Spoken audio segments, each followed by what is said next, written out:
Уважаемые коллеги, добрый день. Я рад приветствовать вас на традиционном августовском педсовете. Слово «традиционный» ставим в кавычки, поскольку мы проводим его в том числе в режиме удаленного доступа. А это стало новой нормальностью нашей жизни и образования. И, кстати говоря, достаточно серьезно расширило наши возможности. И было бы счастье, несчастье помогло, но незаметно для себя мы перешли к жизни общества, где наша деятельность последовательно, параллельно проходит в смешанной конвергентной реальности, где мы живем одновременно и в виртуальной действительности, и в реальной действительности. И стремительное развитие технологий, собственно, и сформировало вот эту новую нормальность нашей жизни, в основе которой лежит интернет, большие данные. Конвергентная среда создала совершенно новые возможности для нашей деятельности. Мы это чувствуем хорошо на себе. Она формирует технологии четвертой промышленной революции, но, естественно, сформировала новую среду развития образования. Ну, а на самом деле объединение виртуальной, то есть созданной нашим сознанием, знаково-символической реальности и реальной действительности, это основа традиционного образования. Всегда мы анализировали то, что мы видим, теоретические знания, которые мы знаем, и в своей голове выстраивали определенные конструкции, которые позволяли приходить к определенным умозаключениям. Но развитие интернета на порядке расширило эти возможности. И известно, тем не менее, что все-таки лучшие результаты, образовательные результаты, дает применение полученных знаний в активной образовательной деятельности, которая основана на сочетании теории и практики. Именно вот этот вот смешанный или конвергентный мир, он сегодня позволяет решать те задачи, которые ранее были недоступны человеку.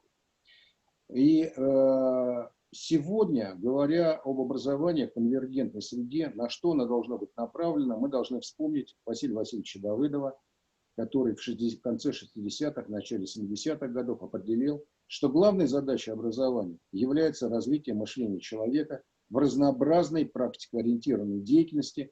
Ну а сегодня его основные теоретические положения блестяще реализуются в сложной, смешанной, конвергентной реальности. Под развитием мышления мы понимаем развитие способности к активной информационной и интеллектуальной деятельности, то есть это получение, хранение, передача, создание новой информации. Формирование способностей и мотивация к самостоятельному творческому мышлению, создание новой информации – это важнейшая педагогическая задача в условиях информационного общества. Вспомните исследование ПИЗа, программу 500+ Министерства просвещения. Они сегодня направлены на изменение позиции России в мировом рейтинге образовательных систем, на решение той задачи, которую поставил президент, войти в десятку лучших стран по образованию. Традиционная школа не обеспечивает решение этих задач, поскольку решает именно задачу передачи, усвоения, воспроизводства и применения знания с целью получения правильных ответов на заранее поставленные вопросы.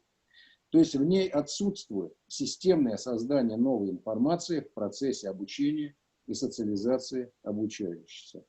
Кстати говоря, традиционная школа, ее основные постулаты абсолютно противоречат требованиям сегодняшнего дня. Вспомните золотое правило дидактики Яна Амоса-Каменского. Учить всех всему одинаковым образом. Это, собственно говоря, квинтэссенция традиционного образования, которое сегодня, мягко выражаясь, не работает. В 60-е и 70-е годы 20 века, в эпоху научно-технической революции, в нашей стране были поставлены задачи развития мышления обучающихся. Тогда появились образовательные системы Эльпонина, Давыдова, Занкова и так далее. И в то время получило дальнейшее развитие идеи и межпредметного знания. Кто постарше, педагоги это хорошо помнят, это уже развитие идей Дьюи. Но и они получили, кстати говоря, идеи Дьюи были направлены на преодоление вот этих предметных ограничений и различий, позволяющих интегрировать разнообразные формы и виды деятельности обучающихся при сохранении предметности. И тогда же в трудах наших выдающихся дидактов Лернера, Скаткина, Краевского была предложена новая структура содержания образования. Это сочетание знаний, умений, опыта творческой деятельности, эмоционально-ценностных отношений человека. Кстати говоря, вот именно на этом фундаменте мы строили федеральный государственный образовательный стандарт, который сегодня действует в нашей школе. К сожалению, в СССР этот подход в полном объеме так и не был реализован, а в 90-х годах наступила эра обязательного минимума содержания образования. С 1994 года по 2009 год, 15 лет, мы стали заложниками колоссального набора дидактических единиц. Говоря, и это зафиксировало предметоцентризм российской школы на 15 лет. Говоря о межпредметности или междисциплинарности, мы видим прежде всего комплексное системное моделирование объектов и процессов окружающего мира в условиях совместной деятельности и продуктивного взаимодействия. Узнаете вот эти вот слова, связанные с компетентностным подходом. Результатом деятельности является новое знание, значимое для обучающегося и других людей, позволяющее оценить уровень развития мышления как основы дальнейшего интеллектуального роста. Время пересказа в классе того, что написано в учебнике, безвозвратно ушло. Школа цифровой эпохи – это создание нового знания в коммуникации и совместной деятельности. Это проектная исследовательская деятельность, которую сегодня мы с вами пытаемся реализовывать. И реализация этой деятельностной парадигмы возможна только в целостном восприятии конвергентной реальности, что практически невозможно не только в традиционном представлении содержания образования, то есть многообразие слабо связанных между собой учебных предметов и дидактических единиц, но и это невозможно вне возможностей самой цифровой среды. Кроме того, конвергентная реальность как комплексная система, она очень конкретна во взаимосвязи и взаимодействии объектов, процессов и явлений. Ну, как в программировании. Одна циферка или буковка выпадает, и система не работает. А содержание традиционного образования абстрактно и очень слабо связано с реальным миром.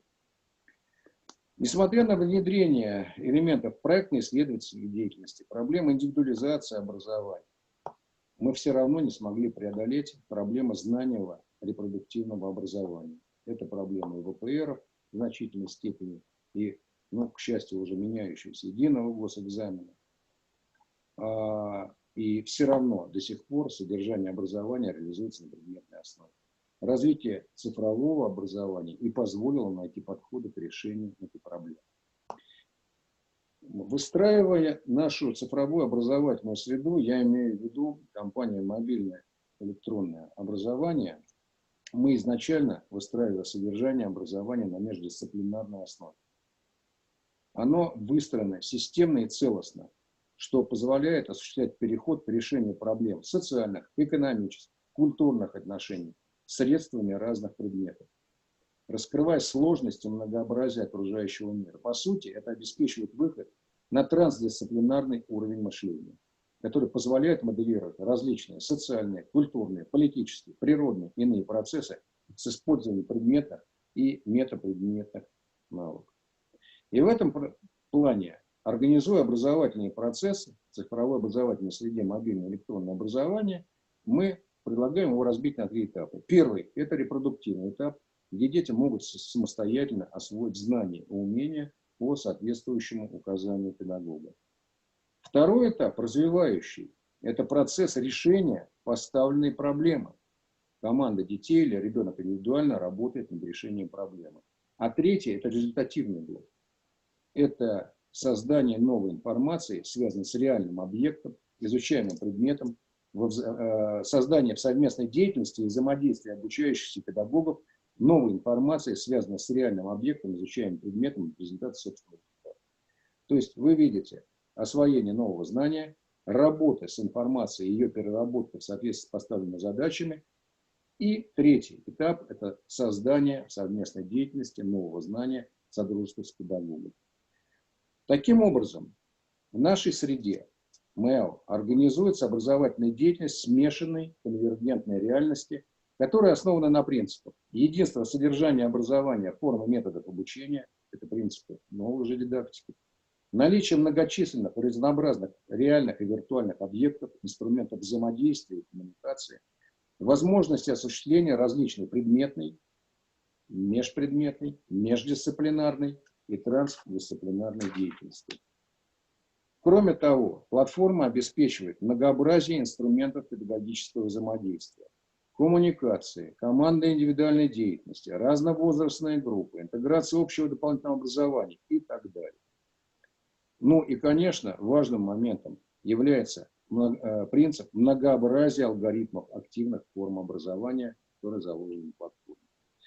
И образовательный процесс в конвергентной среде не только открывает новые образовательные возможности, но и решает серьезные проблемы современного детства: цифровой социализации, воспитания, этика взаимоотношений в цифровой среде, нормы и правила поведения в цифровой среде, юридические аспекты взаимодействия людей в цифровой среде.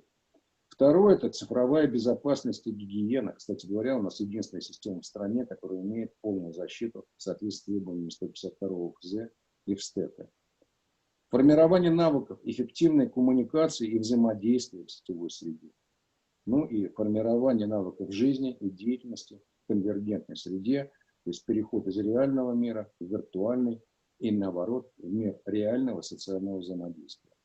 Это помогает решать проблемы традиционной школы, формирующей пассивных потребителей информации, не оставляющих им пространства самоорганизации, саморефлексии, самоактуализации, творчества, креативности, решения значимых социальных проблем в разнообразном взаимодействии с другими людьми, что нас так интересно нашей молодежи.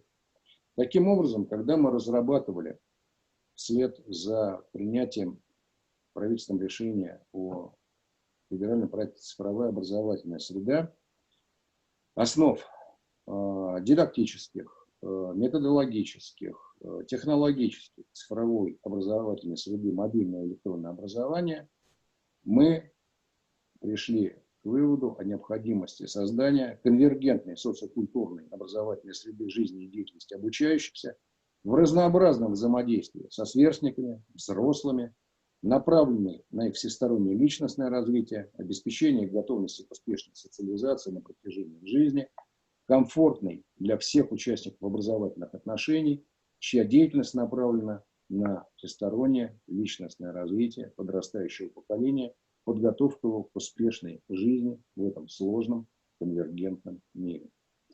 Мы будем всегда рады проконсультировать вас, совместно реализовывать разнообразные проекты, связанные с вхождением цифры в нашу жизнь, созданием цифровой образовательной среды школы, муниципалитета, региона. Я от имени компании «Мобильное электронное образование» желаю вам успехов в новом учебном году, в решении тех сложных задач, которые перед вами стоят. Я понимаю то, что мы переходим к новым моделям организации образовательного процесса, очный, очень заочный, заочный. И это связано не только с пандемией коронавирусом, это на самом деле та новая реальность нашей жизни, к которой мы сегодня привыкаем. Успехов вам в новом учебном году. Всего вам доброго.